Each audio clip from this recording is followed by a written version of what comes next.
G'day, I'm Ronnie Blakey. Welcome to mySURFtv. This week, we're heading to the north shore of Oahu to track the competitive return of Bede Durbidge, who almost lost his life surfing in last year's Pipe Masters.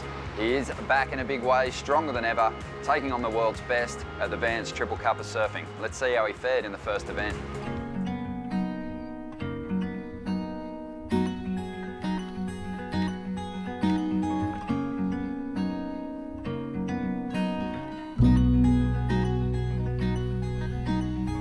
Yeah, last year was crazy. It first started with Evan when he drowned and passed away, and then got revived, and yeah, it's just so much going on. And then Owen got injured, and then in round 3 I went down and yeah, in hospital for 3 weeks and broken pelvis, nearly died, lost a heap of blood, and yeah, it was just a scary season. And El Nino year, everyone knew it was going to be a big season, and life throws different things at you, and yeah, that was just part of my journey. I had to deal with something that gnarly, I guess, and I wouldn't change it for anything now. I'd had an amazing year personally and learned a lot about myself and a lot about other things, and opened so many other doors that never would have opened if I didn't have that injury. But yeah, coming here now to compete, that's what I'm just solely focused on, is competing and getting over that mental hurdle.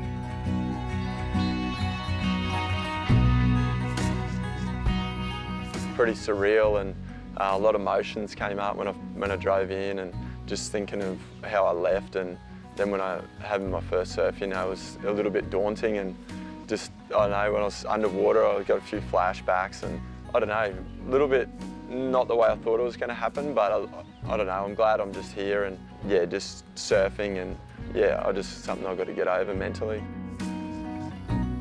Huge recovery, in the wheelchair for a couple of months, and then crutches, and didn't walk for 4 months all up, and then I had to do a lot of hydrotherapy, learn how to walk, and then start surfing, and everything was just so stiff and so weak, and it was really difficult. And then August, September, I was like, oh, I'm kind of getting good progress now. I think I can get after it and go back to Triple Crown and face my fears, I guess. And I just set my goal at that, and yeah, just been working hard and training hard, and preparing myself mentally, a lot of visualisation to get back over here and compete, and I'm here now and I'm pumped. Yeah, I knew I had to go back and do it, and not walk away from it, and just do everything I could to get physically healthy again, and then mentally. And the waves were small, it was just so stiff, and my hips don't move the same. Everything's different now, and I just got to accept that, but other areas are actually better, so it's kind of better in a different way.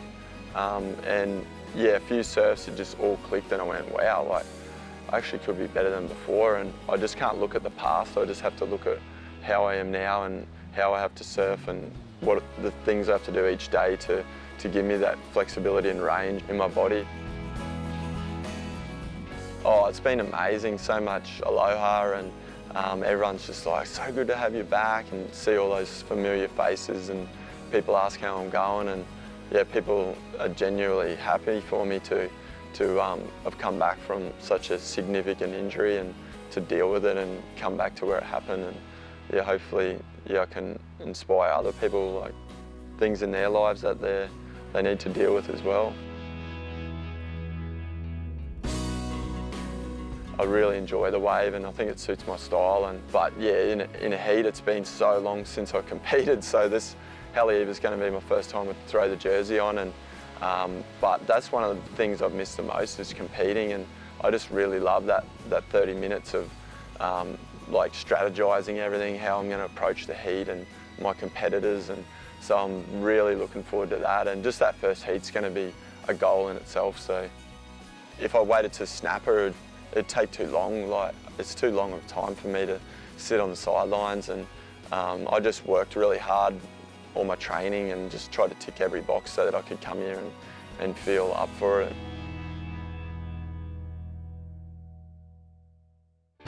Stay with us. After the break, we're going to be catching up with Australia's national surfing coach, Andy King, and we'll see how Bede goes at sunset in the second stop of the Triple Crown of Surfing.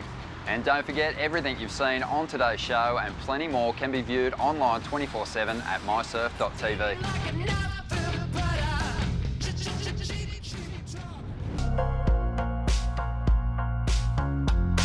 Welcome back to mySURFtv. We've got a very special guest on the show today. He is the national coach for Australia in the Department of Surfing. Andy King, great to have you with us. Thanks, Ronnie. Mate, we've been tracking Bede Durbidge's amazing return to competition here at the Advanced Triple Crown of Surfing. It was touch and go there for a while with Bede. The injury was way more serious than we first thought. I only saw him when he came back to Australia. He was in hospital there on the Gold Coast, and just seen him pushed along in the wheelchair and just realised the severity, like when you saw it up front. Yeah, it was heartbreaking.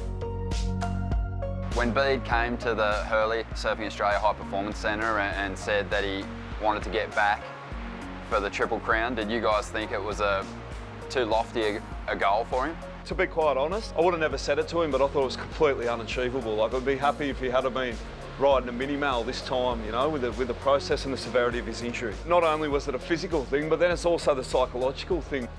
The fact that he really wanted to get back there that quick and actually take care of it, just a huge sign of his character. We've already seen him take on the event at Haleiwa. Let's see how Bede fared at the Vans World Cup of Surfing at Sunset Beach.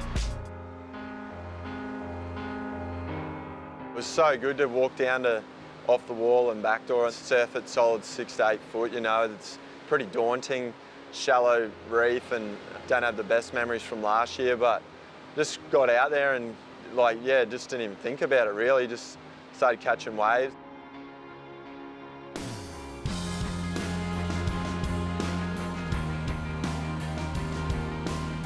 Just so good to get that out of the road before I have a heat and just get my confidence up for just surfing hollow heavy waves, because you just got to knife the waves out there. It's all about just putting your head down and going, and I'm just stoked to get out there and get rid of those butterflies. I'm still just getting used to competing again. I feel a little bit rusty still, and each heat I'm getting better and better, and I'm just really glad that I've started competing this year before next year. Just I can get in that frame of mind again. That's only 30 minutes, and you got to strategise everything and take things into your own hands, you know, and get that win.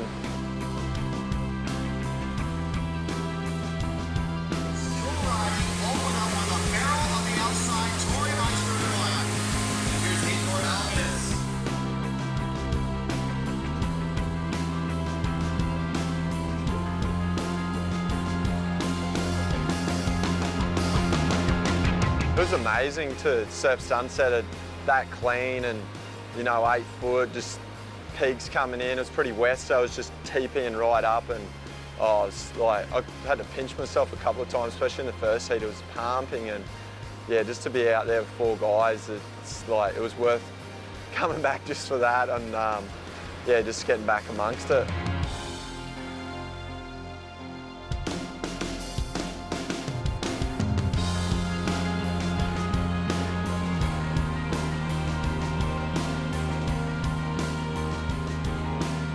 To win a heat too, like I hadn't won a heat in nearly 12 months, so that was a big buzz in itself, you know, and just getting that feeling of winning. And you know, I knew like if I won my heat before, I'd get Ethan and Kelly, and they're both my favourite surfers. You know, Ethan's a lot younger than me. He's only 18, he's 15 years younger, but just seeing him grow up at Stratty from when he was a kid, and to see him like reach the heights he has now is just incredible. And then have Tommy Witts in the heat too, it's just like all my mates, and we're all scrambling at the end for a score, and then it came down. Ethan got the wave behind me and just beat me, little bugger, but I'm so happy for him. Like, he's just taken the world by storm, and he's 18, like first year trying to qualify. He's done it like straight away, and man, I think like he can get a world title for sure.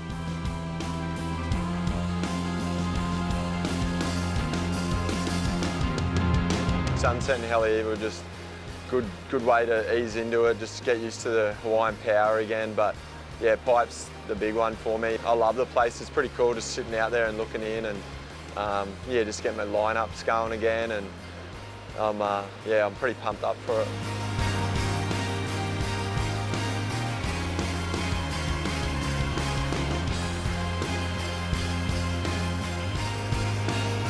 Yeah, and it's funny, I've got Keanu in my heat, who I actually got injured with last year, so that's going to be pretty wild. That, yeah, it's all part of the challenge, and it's like anything in life. People go through different adversity, and you just got to deal with them and not run away from them, and it'll help me grow as a person. Well, make sure you don't go anywhere, because after the break we're going to learn a little bit more about Lennox Head's own Stuart Kennedy, and we'll see how Bede fares in his most challenging event, returning to the Pipe Masters.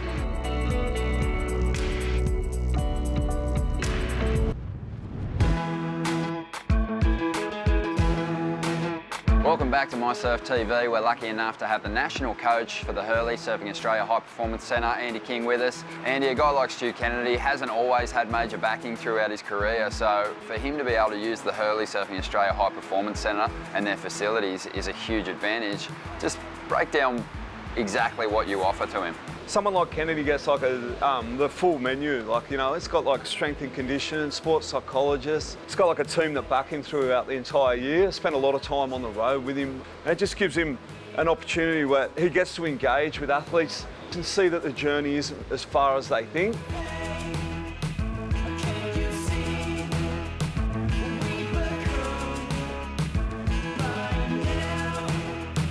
He did a lot of sparring with Mick, and Mick did a lot of mentoring with him as well, and just being able to have that opportunity, and we try and do that at the HPC as well. We try to offer that facilitation. That's not just a service that's provided to athletes that are at the top of their game.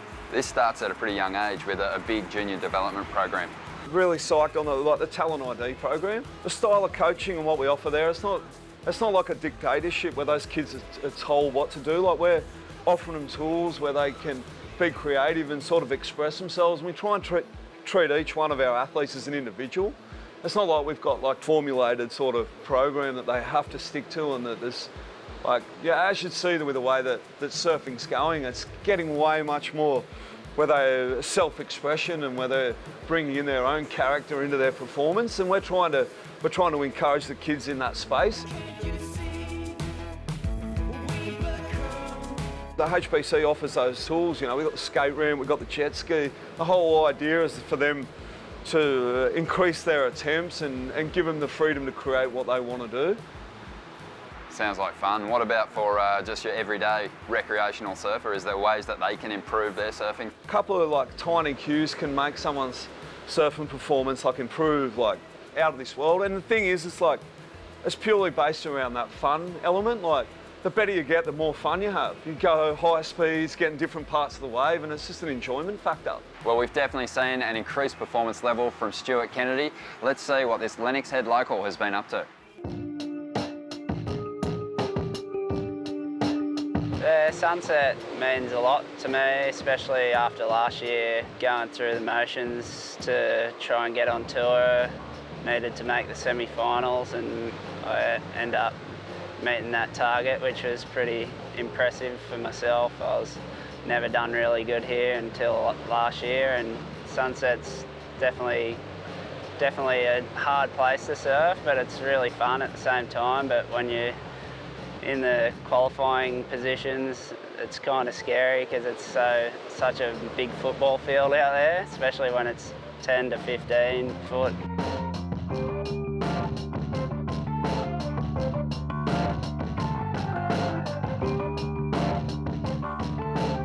Yeah, I had my family here, my son running around causing havoc around the house, and this year we got our baby girl, Belle, and yeah, it's a different season for me. I'm kind of a lot more relaxed coming in the position I am on tour, but yeah, I'm definitely looking for big results.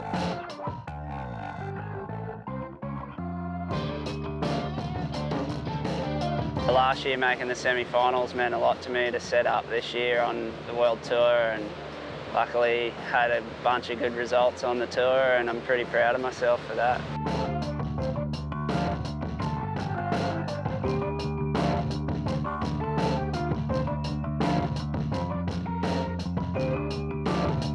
Second year on tour, and knowing I can beat the top guys, I'm going to be able to put myself in a better headspace, and definitely going to try and crack for that top 5 position.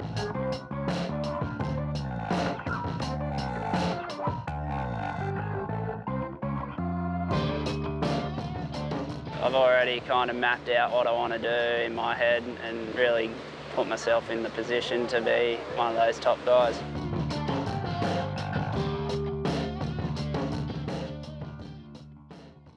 After the break, we're going to see how Bede Durbidge faces his biggest challenge yet, the Pipe Masters. And don't forget, all you recreational surfers, if you want to lift your performance levels, go to Surfing Australia, hpc.com.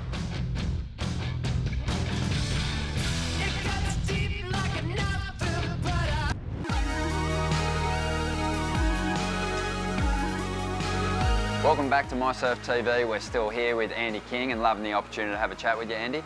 Thanks, Ronnie. We've been talking about Bede and we've been tracking his return to competition. Aside from rebuilding himself physically, I think his biggest hurdle had to have been just to make that decision to surf the Pipe Masters once again. Such a huge goal and such a huge challenge to overcome. Making that call so far out, not knowing what the forecast could have been, like throw himself back out if it had been a 15-foot west swell or something like that, and just the bravery and that character, but it's just in alignment with how Bede lives his day-to-day life. Well, he is a former Pipe Master. He's returning to the location where last year it almost ended for Bede Durbidge. Let's see how he fared in the Billabong Pipe Masters. Pipe's so gnarly, like every time you fall off you nearly hit, so, and it just depends if you go in a cave or you hit on a flat bit or a knob or whatever. Like, it's such a dangerous wave, but it's such an amazing wave too, and yeah, risk for rewards it's high. So many times I've been sitting out there and seen people take the heaviest wipeouts, and I'm just like, oh my God, they're going to be going straight to hospital, and then they just pop up fine, and then yeah, when you least expect it, it's kind of, that's when you get really hurt. It's the last event of the year and everyone's wants to finish on a high, so you're just pushing the limits that much more.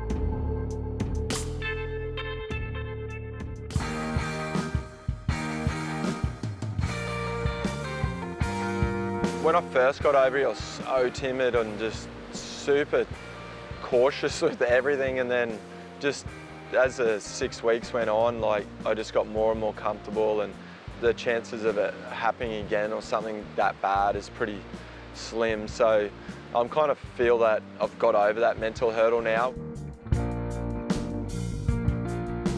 I always pictured in my mind it was going to be like 6 to 8 foot and just spitting lefts and rights and perfect, but definitely wasn't ideal pipe or backdoor really. It was kind of small, but yeah, it was still super fun.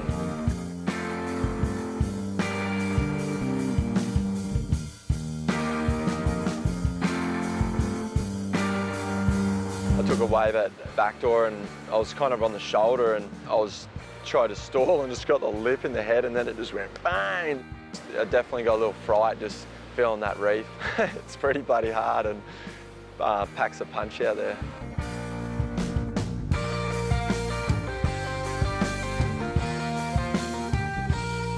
At the start of the year, out of the blue, John wanted to get me in his corner for the year and to coach him at Snapper, and such an amazing experience, you know, working with like a freak of an athlete like he is. And when I got through that round 2 heat against Ace, I knew that I was going to get John because all the other wildcards are lost, and I was just so glad that he'd already wrapped up the world title and there was no pressure on him, and both putting our rashies on, and John's like, gave me a high five and he's like, good luck. And Kai Otten and Tommy Witts are like, oh, student versus the coach.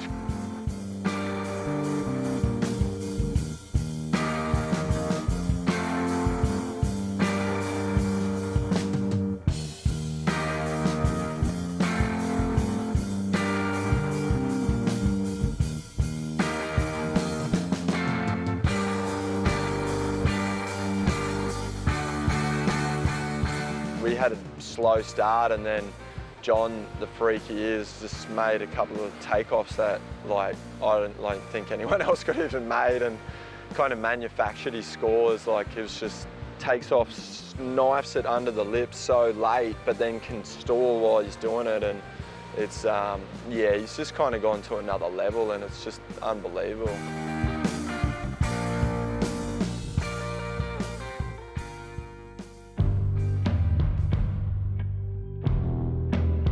Oh, Oh, it's been an amazing winter and I'm just so grateful to be here, and I have to thank everyone that's helped me to get to where I am now and to be able to put a jersey on and surf in Hawaii. So thanks to everyone that's helped me, and now I can go home and dive deep into my training at the HPC and then come out snapper, all guns blazing, and put this behind me, all the nerves and wondering if I can compete again. And it's just going to be amazing to get back on tour and have a great year.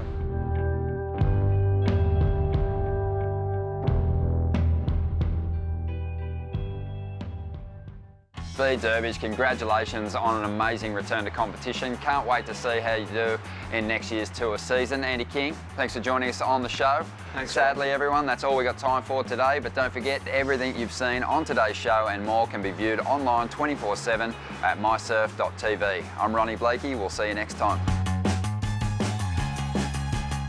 mySURFtv is powered by Surfing Australia and Nudie.